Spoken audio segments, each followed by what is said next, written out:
संजय सरवारिया, समाचार लाइव, सच की आवाज, आपकी खबर। दमोह जिले में शराब तस्कर काफी सक्रिय हैं। दमोह जिले में ये भी नजर आता है कि शराब तस्करों के द्वारा महंगी कारों से अब शराब को ढोया जा रहा है, एक स्थान से दूसरे स्थान पर परिवहन किया जा रहा है और इसका सीधा लाभ जो है वो शराब तस्करों को भी हो रहा है। दमोह जिले में दूसरे जिले से शराब लाई जाती है तो स्थानीय स्तर पर भी लगातार ये देखने में मिलता है कि अवैध शराब का परिवहन किया जा रहा है। कोई मोटरसाइकिल से ले जाता है, कोई स्कूटी से ले जाता है, कोई कार से ले जाता है तो कोई बोलेरो को जब्त करा देता है। भगवती मानव कल्याण संगठन लगातार सक्रिय है और लगातार उसके पास मुखबरी भी रहती है। बीती रात दमोह के पथरिया में 39 पेटी एक कार से शराब को जब्त किया गया। रजवास से गड्ढा पर इस कार को रोका गया और जब जांच की गई तो इससे बड़ी मात्रा में शराब जब्त की गई। थाना प्रभारी नेहा करौलिया कहती हैं कि उन्हें जानकारी लगी थी, जिसके बाद पुलिस को यहाँ चेकिंग के लिए लगाया गया। जब ये कार पहुंची तो उसे रोकने का प्रयास किया। इसी बीच जो तस्कर थे वो मौके से फरार हो गए, अंधेरे का फ़ायदा उठाया। उनके द्वारा मामला दर्ज कर लिया गया है। 34(2) के तहत ये मामला दर्ज हुआ है। कार को जब्त कर लिया है। फरार आरोपियों की तलाश की जा रही है। ये वही शराब है जो कार से जब्त हो रही है। बीती रात की ये तस्वीरें हैं, मौके की ये तस्वीरें हैं जब कार को रोका गया पुलिस के द्वारा और उसके बाद इस कार से 39 पेटी शराब जब्त की गई, जिसकी कीमत लाखों में बताई जा रही है। काफ़ी बड़ी मात्रा में शराब पकड़ी जा रही है। ऐसा लगता है जैसे ज़िले में शराब तस्करी करने वाले बेखौफ हो चले हैं। साथ ही ये भी देखने को मिल रहा है कि दमोह ज़िले में शराब दुकानें पहले सील होती हैं, फिर एक आदेश आता है तो खुल जाता है। शराब दुकान पहले सील फिर खुलने का ये क्रम लगातार जारी है। वहीं कुछ दुकानें तो ऐसे स्थानों पर संचालित होने लगी हैं जहां बड़े बड़े एक्सीडेंट भी हो सकते हैं। पथरिया थाना अंतर्गत ये बड़ा मामला आया है। ये शराब तस्करी से जुड़ा हुआ है। आइए इस संबंध में पहले हम भगवती मानव कल्याण संगठन के सदस्यों से चर्चा करते हैं। नशा विरोधी जन आंदोलन के तहत भगवती मानव कल्याण संगठन शाखा पथरिया के कार्यकर्ताओं ने पुलिस को सूचना देकर इस 4 व्हीलर वाहन में 39 पेटी अवैध शराब जब्त करवाई है। ये पथरिया के वार्ड क्रमांक 1 में कार्रवाई करवाई हो और अंधेरे का फायदा उठाकर 2 आरोपी मौके से फरार हो गए हैं। इस कार्रवाई के संबंध में हमने थाना प्रभारी नेहा करौलिया से भी चर्चा की। कल दिनांक को थाना पथरिया स्टाफ को रात्रि में मुखबिर से सूचना प्राप्त हुई कि किंदो तरफ से एक पथरिया तरफ ब्लैक कलर की वैन्यू कार में अवैध शराब लाई जा रही है। जो सूचना की तस्दीक पर रजवास गड्ढा के पास ललित श्रीवास्तव के मकान के सामने एक वैन्यू कार को तस्दीक की गई, जिसमें 2 आरोपी ललित श्रीवास्तव और आकाश श्रीवास्तव गाड़ी को छोड़कर वहां से फरार हो गए। उक्त कार की तलाशी लेने पर उस कार से 39 पेटी अवैध शराब जब्त की गई है। कहाँ से शराब लाई जाती थी? इस बात की अभी तस्दीक नहीं हो पाई है क्योंकि आरोपी फरार हो गए हैं। विवेचना में जो भी तथ्य आएंगे उस हिसाब से आगे कार्रवाई की जाएगी और थाना पथरिया में उक्त अवैध शराब के संबंध में 34(2) आबकारी एक्ट के तहत प्रकरण पंजीबद्ध कर आरोपीगण की तलाश की जा रही है। पथरिया से आफ्ताब खान की रिपोर्ट। संजय सरवारिया, समाचार लाइव, सच की आवाज, आपकी खबर। दमोह नगर कोतवाली अंतर्गत चोरी का मामला सामने आया है। लगातार कुछ दिनों से चोरियां बढ़ रही हैं। दमोह के नूरी नगर में बताया जाता है कि लगभग 1 लाख रुपए की चोरी की घटना को घटित किया गया है। 50,000 रुपए नगद, सोने चांदी के जेवर चोर चुरा कर ले गए। चोरों के द्वारा मुख्य गेट से प्रवेश किया गया, ताले तोड़े गए। गेट का लॉक तोड़ने के बाद सीधा एल ड्रॉप तोड़ने के बाद अंदर घुसे और एक के बाद एक ताले तोड़ते चले गए। अलमारियों को भी नहीं बख्शा गया। यहाँ पर जमकर तलाशी ली गई। घर में रखे सोने चांदी के जेवर एवं नगद पैसे को निशाना बनाया गया है। बताया जाता है कि ये परिवार दमोह से बाहर था। इसके चलते चोरों ने देखा कि घर में ताला लगा हुआ है और चोरों ने इस घटना को अंजाम दिया। बड़ी घटना है। पुलिस में भी शिकायत दर्ज कराई गई है। क्या नाम है आपका? हमारा शेख हलीम नाम है।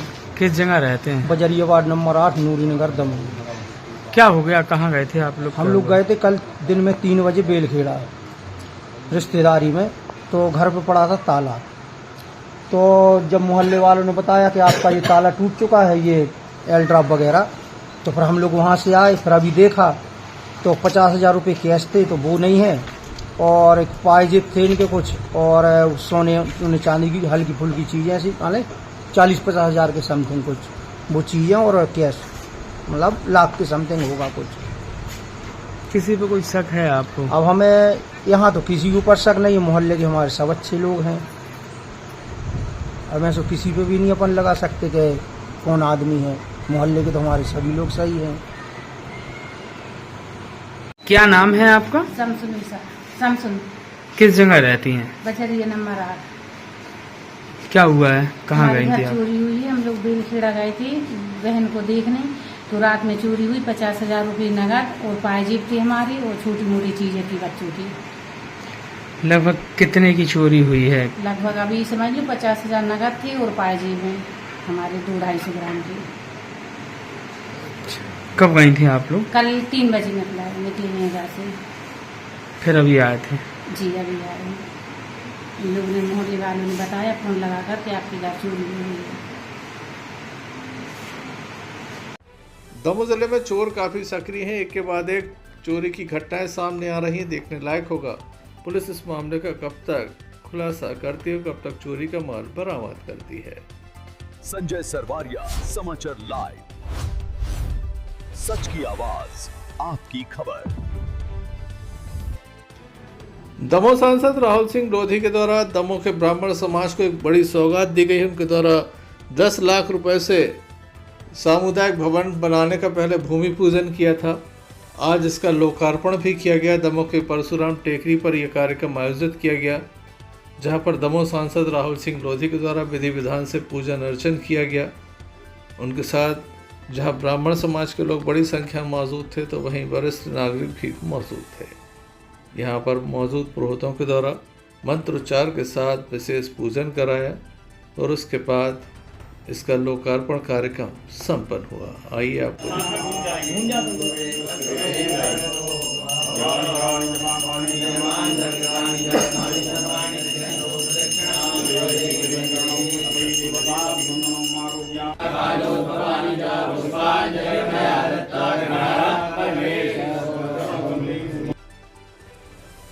विधि विधान से पूजन अर्चन के बाद एक फोटो सेशन हुआ, और उसके बाद लोकार्पण कार्यक्रम का शुभारंभ किया गया। बड़ी संख्या में स्थानीय लोग भी यहाँ पर मौजूद थे।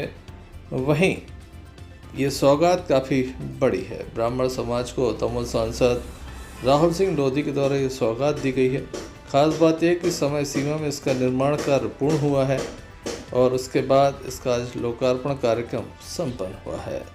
ग्राम पंचायत आम चौपड़ा को ये राशि उपलब्ध कराई गई थी, और उसके बाद आज एक गरिमामय कार्यक्रम में इसका लोकार्पण किया गया। आइए सीधे ले चलते हैं हम आपको कि दमोह सांसद राहुल सिंह लोधी के द्वारा लोकार्पण नाथ भोले बाबा जी की, कहाँ लोग बखानो महिमा नाथ भोले बाबा जी की।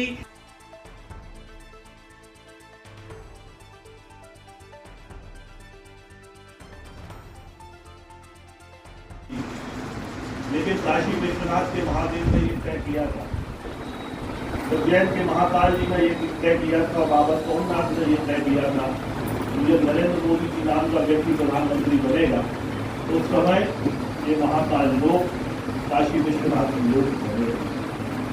तो ठीक उसी प्रकार जब यहाँ आए तो भगवान परशुराम ने ये तय किया होगा कि जयंत मलैया जी जब यहाँ से विधायक रहेंगे और राहुल सिंह जब यहाँ से सांसद बनेगा तो तब जाके ये चंदन का शेड, ये रोड, ये चीज मेरा कहने का मतलब ये कि सारी चीजें तय है। और जब मैं वेयर हाउसिंग कॉर्पोरेशन का अध्यक्ष था तो 15 लाख रुपए मैंने स्वीकृत कर दिए थे पर हो नहीं पाए, क्योंकि भगवान परशुराम ने ये तय किया था कि जब तुम सांसद बनोगे तभी मैं ये 10 लाख का चर्चा सेट से बनवाऊंगा, नहीं तो मैं बनवाऊंगा। यदि मैं ये कहूँ कि भगवान परशुराम की कृपा है मुझ पर सांसद बनाने में, तो इसमें तो कुछ गलत नहीं। तो सारी चीजें तय है। इंसान तय है, प्रभु का आशीर्वाद तय है। 1.5 महीने 2 महीने पहले ये भवन बन के तैयार हो गया था। पवन तिवारी जी को, जयपाल जी को बहुत बहुत बधाई देता हूँ, बहुत सुंदर भवन बनाया। ये हमारे पास आए कि भैया लोकार्पण करना, लोकार्पण करना। मैंने ना लोकार्पण तो इसका जब समय होगा जब ही करेंगे, क्योंकि हम देखते हैं कि 26 जनवरी और 15 अगस्त के समय एक देशभक्ति का पूरे देश में माहौल बनता है, और उस समय भी हम तिरंगा यात्रा निकाले, मोटरसाइकिल यात्रा निकाले तो वो उस माहौल में बनती। तो हमने ये तय किया था कि जब ये सावन का मास आ जाएगा और महादेव के जय जयकार के नारे लगेंगे और पूरा धर्ममय जब ये माहौल हो जाएगा और हल्की सी बारिश होगी और संयोगवश जब इसका उद्घाटन हो, यदि उस दिन बारिश हो जाएगी तो भवन की भी महत्वता हो जाएगी। इसलिए तय किया था कि सावन में ही सोमवार के समय करेंगे, क्योंकि पार्लियामेंट अभी चल रही है, 15 अगस्त तक चल रही है और मुझे शाम को जाना है, तो ये संभव नहीं था कि सोमवार को हो जाए। और आज का तय था, तो ये भवन समर्पित है आप लोगों के लिए। अच्छे अच्छे कार्य होंगे, मुझे पूर्ण विश्वास है। 2 बातें आदरणीय नरेंद्र दुबे जी की और आदरणीय मनु दादा की मैं बात बढ़ाता हूँ। मनु दादा की बात को मैं इसलिए बढ़ाता हूँ कि कोई भी चीज बन जाती है, भवन बन जाते हैं, उनका रखरखाव देख रेख फिर आपको करना पड़ता है। पर जो बात मनु मिश्रा जी ने कही है, मुझे लगता है कि सर्व ब्राह्मण समाज के लोगों को इस बात का संकल्प लेना चाहिए कि 11 विवाह हर साल इस स्थान से होना चाहिए। और हमको इस बात का भी संकल्प लेना चाहिए कि होटलों में जाके, अलग अलग स्थानों में जाकर हमको जन्मदिवस नहीं मनाने। इतना बड़ा स्थान है यहाँ पर, आप आइए, पेड़ लगाइए अपनी माता जी की स्मृति में। इतना बड़ा भवन है, यहाँ पर भोजन किए, यहाँ पर कार्यक्रम कीजिए, इस स्थान की और ज्यादा उपयोगिता बढ़ेगी। और जब हमारे यहाँ कोई सत्यनारायण भगवान की कथा है वो कराइए, और किसी को यदि भागवत करानी है तो भागवत कराने के लिए भी एक बहुत अच्छा स्थान है, इसका उपयोग सही दिशा में। आज बहुत जाता हूँ दिल्ली, बड़ा मलेरा या कहीं भी जाओ, मुझे कहीं समाज के कार्यक्रमों में आने का अवसर मिलता तो मैं हमेशा समाज के बंधुजन से ये कहता हूँ कि इन कुछ 10 वर्षों में जो समाज की दिशा जो है वो एक अलग रास्ते पे जाके चल खड़ी हुई है। और जब भी हमारे महापुरुषों की जयंती होती है, उनके जन्म दिवस होते हैं या कोई कार्यक्रम होता है, तो राजनीतिक शक्ति प्रदर्शन के रूप में वो सारे कार्यक्रम होने लगे। हजारों की संख्या में हम लोग एक स्थान पे इकट्ठे होंगे, तो शहर के विभिन्न स्थानों से के बाद वो कार्यक्रम समाप्त हो जाता है। धन का व्यय होता, सब चीजें होती हैं, उसके राजनीतिक फायदे होते शक्ति प्रदर्शन की। पर क्या इतना प्रबुद्ध समाज यहाँ बैठा कभी इस बात की चिंतन करेगा और कभी इस बात के लिए रास्ता मोड़ेगा कि ये भी आवश्यक है, लेकिन क्या हम इस बात की चिंतन करेंगे जो हमारे 10वीं 12वीं कॉलेज के बच्चे, उनके विषय में हम क्या कर रहे हैं? क्या हमने ये सोचा कि क्या उनको राजनेता ही बनाना है? क्या हम इनमें विचार किया कि क्या शिक्षा के क्षेत्र में हम कैसे दें? अभी आने वाली 16 अगस्त को वीरांगना रानी अवंतीबाई जी का बलिदान दिवस है, जन्म जयंती है, और हम लोग हर बार एक बड़ा आयोजन करते हैं, लेकिन वो आयोजन 2 भाग में हम लोग उसको विभाजित कर देते हैं। जैसे ग्राउंड में इकट्ठे होकर हजारों की संख्या पूरे दमोह शहर में निकलेगा और जुलूस और शोभा यात्रा के माध्यम से हो जाएगा, लेकिन उसके बाद हम लोग ये तय करते हैं कि लोधी समाज के कितने अधिकारी SDM बन गए, कितने तहसीलदार बन गए, कितने कलेक्टर बन गए, कितने बड़े पदों पर बैठे, उनको 16 तारीख को आमंत्रित करते हो सुबह 10 बजे से लेकर 12 बजे तक एक भवन में जो बच्चे हैं उन बच्चों का काउंसलिंग कराते हैं। उनको बताते हैं कि आप 10वीं के बाद कौन सा विषय ले सकते हो, 12वीं के बाद आप कौन सा विषय ले सकते हो। वो अधिकारी उनको बताते हैं कि जब हमने 12वीं पास की थी तो हम इलाहाबाद प्रयागराज चले गए थे, हम दिल्ली गए थे, हमने कोचिंग सेंटर से पढ़ाई की, और आप ये कर सकते हो, आप वो कर सकते हो। और यदि कभी आपको दिल्ली जैसे शहर में आवश्यकता पड़े तो आपके समाज के तौर पर वहाँ में कलेक्टर के रूप में पदस्थ DF के रूप में पदस्थ। तो 2 प्रकार के काम होते हैं कि राजनीतिक रूप से समाज को स्थान मिलता है, और जो हमारे अधिकारी हैं जो अलग अलग पदों पर बैठे हैं, जब वो हमारे 10वीं 12वीं और 10वीं सेकेंड ईयर के बच्चों से जब वो मिलते हैं और उनका मार्गदर्शन करते हैं, तो वो बच्चे भी गौरवान्वित होते हैं कि विधायक और सांसद तो है हमारी समाज के, लेकिन SDM कलेक्टर तहसीलदार भी है हमारे ब्राह्मण समाज के, जो आज बैठ के हमको दिशा दिखा रहे हैं कि इसके अलावा ये रास्ता भी जाता है समाज में। और यदि अधिक से अधिक डॉक्टर्स इंजीनियर्स यदि ब्राह्मण समाज से बन जाए तो क्या दिक्कत? पर ये समाज को चिंतन करना पड़ेगा, समाज को रास्ता तय करना पड़ेगा कि ये जलूस, ये शोभा यात्रा राजनीतिक रूप से ना संपन्न हो जाए। तो हम दोनों दिशा में काम करेंगे तो हमको दोनों दिशा में अपने लोग, एक बहुत बड़ी चुनौती है पिछले 4-5 वर्षों से जब मैं विधायक था, सांसद था, मैं देखने को आता हूँ कि मूलतः ब्राह्मण समाज ज्यादा बतौर ग्रामीण अंचल पर रहती है, और जब हमारे बच्चे 10वीं 12वीं पास हो जाते हैं तो हम उन बच्चों को दमोह शहर में आके रख देते हैं और उनको एक कमरा या मकान दिला देते हैं किराए से, और उसको कोचिंग के लिए, कॉलेज के लिए भेजता हूँ। मैं नमन करते हुए भगवान परशुराम जी को प्रणाम करते हुए अपनी वाणी को विराम देता हूँ। आप सब यहाँ इतनी संख्या में आए, सभी को बहुत बहुत धन्यवाद, बहुत बहुत आभार। बोलिए भारत माता की जय। संजय सरवारिया, समाचार लाइव, सच की आवाज, आपकी खबर। देवश्री जागेश्वरनाथ धाम बांदकपुर में आने वाले भक्तों के लिए नियमों का पालन करना पड़ेगा। नए नियम यहाँ पर बनाए गए हैं ताकि भक्तों को परेशानी ना हो, प्रशासनिक अधिकारियों को भी कोई परेशानी ना हो। वैसे तो चप्पे चप्पे पर पुलिस बल तैनात रहेगा। मंदिर की ओर से भी काफ़ी बड़ी संख्या में यहाँ पर भक्तों को लगाया गया है।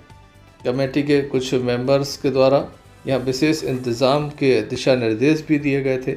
दमोह कलेक्टर प्रताप नारायण यादव और पुलिस अधीक्षक आनंद कलादगी के द्वारा भी यहाँ पर दौरा किया गया था। किस तरह के नए नियम होंगे, क्या लोगों को नियमों का पालन करना पड़ेगा ताकि भगवान भोलेनाथ के दर्शन हो जाएं, आइए जानते हैं यहाँ प्रबंधक श्री पंडित रामकृपाल पाठक से। देवादिदेव महादेव नागेश्वरनाथ भगवान की जय। पवित्र श्रावण मास प्रारंभ हो चुका है और जैसा कि विगत वर्षों में देखा गया है कि पूरे श्रावण मास दर्शनार्थियों की संख्या अधिक होती है, लेकिन श्रावण को बहुतायत संख्या होती है दर्शनार्थियों की, और विगत वर्षों से अनुमान लगा करके इस वर्ष बहुत अच्छी व्यवस्थाएं की जा रही हैं। और जहां से दर्शनार्थियों के लिए प्रारंभ होता है प्रवेश के लिए रास्ता, उस मार्ग पर ऊपर वाटर प्रूफ शीलंग की व्यवस्था की गई। मार्ग में सभी जगह अनाउंसमेंट की व्यवस्था है, CCTV कैमरे की व्यवस्था की गई है। अंदर मार्ग में पेयजल की व्यवस्था की गई है। क्योंकि भीड़ बहुत अधिक होती है, इसलिए बाहर से ही जल चढ़ाने की, दर्शन करने की व्यवस्था की गई है। और अन्य भी जो आवश्यक व्यवस्थाएं हैं वो की जा रही हैं। इसमें प्रशासनिक अधिकारियों का, प्रशासन के सभी विभागों का अच्छा सहयोग है। सभी मिलजुल करके ये अपना धार्मिक आयोजन संपन्न करते हैं।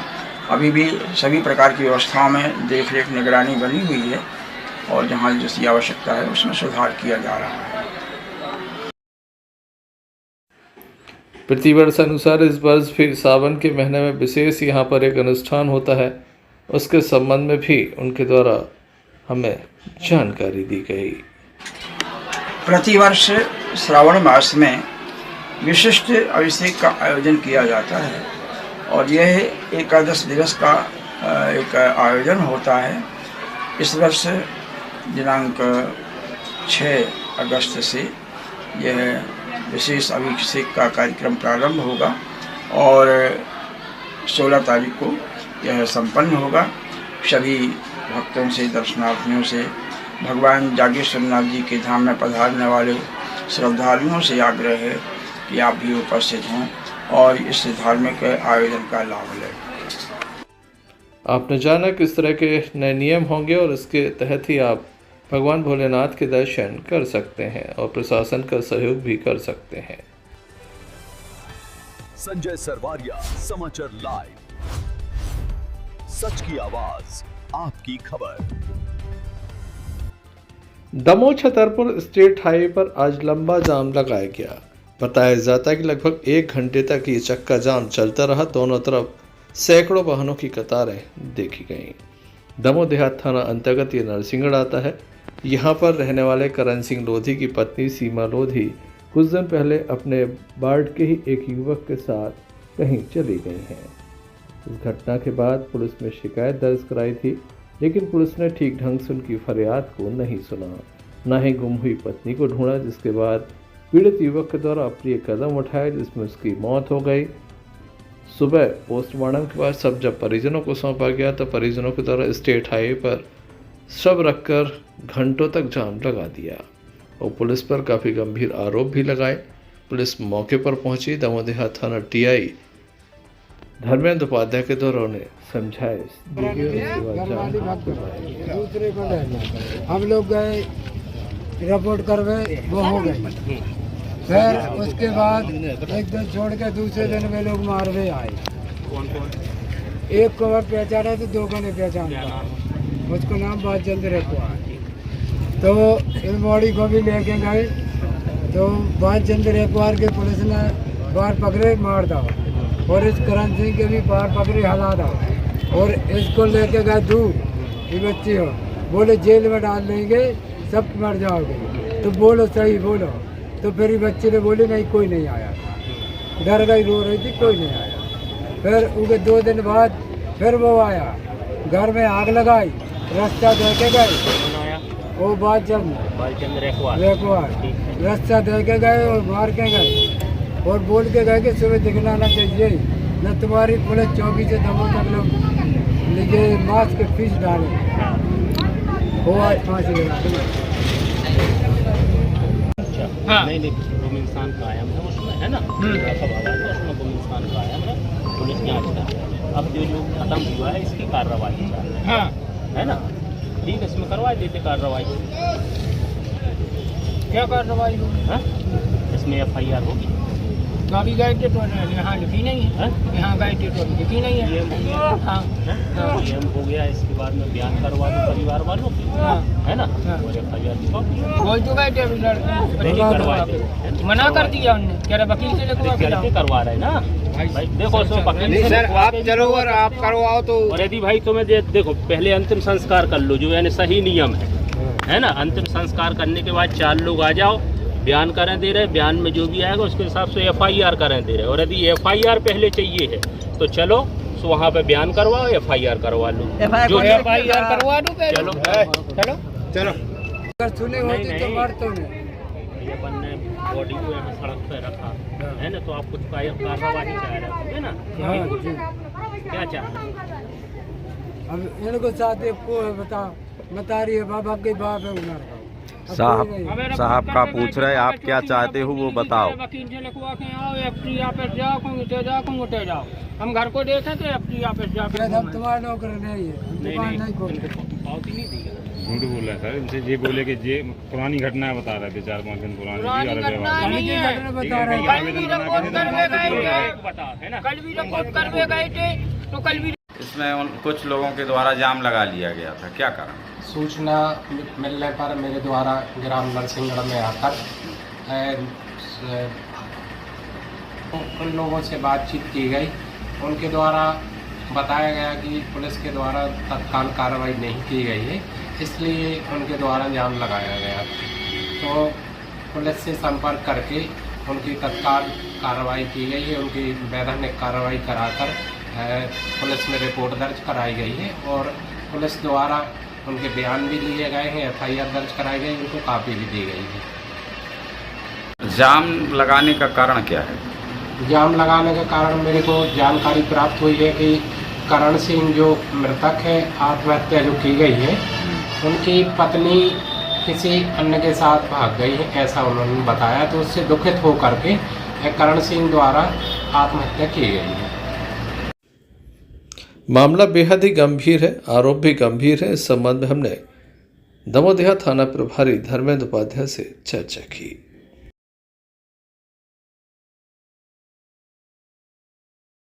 ये फांसी लगाने का प्रकरण आया है सर, इसमें थोड़ा सा जानकारी से बताएं। आज सुबह करीब 5 बजे करण लोधी उम्र 40 वर्ष निवासी नरसिंहगढ़ द्वारा फांसी लगाकर आत्महत्या कर ली गई है, जिसमें मर्ग कायम करके जांच में लिया गया है। इनके परिवारजनों द्वारा गोलू रेखवार, बालचंद्र रेखवार के परिवार द्वारा परेशान करने के संबंध में आरोप लगाए गए हैं। 25 तारीख को जो मृतक हैं इनकी पत्नी सीमा लोधी घर से भाग गई थी, जिसके संबंध में गुम-ए-निशान कायम किया गया है और परिवारजनों द्वारा जो आरोप लगाए गए हैं, इसमें मर्ग जांच में जो भी तथ्य सामने आएगी उनके अनुसार वैधानिक कार्रवाई की जाएगी। अभी सर जो जाम लगाया है और कोई डिमांड थी क्या परिजनों की? इनकी कार्रवाई को लेकर डिमांड थी कि गोलू रेटवार वगैरह जो है इनका कार्रवाई की जाए, तो मर्ग जांच में जो भी तथ्य सामने आएंगे और जो भी दोषी होगा उन पर कार्रवाई की जाएगी। परिवार के आरोप काफ़ी गंभीर हैं कि पुलिस कार्रवाई न होने के चलते करण सिंह लोधी के द्वारा अप्रिय कदम उठाया गया, जिसके चलते उसकी मौत हो गई है। वहीं पत्नी को अब तक नहीं ढूंढा गया। छोटे बच्चे हैं, परिवार के लोग परेशान हैं। आज चक्का जाम लगाया गया, देखने लायक होगा पुलिस कितना न्याय पीड़ित परिवार के साथ कर पाती है।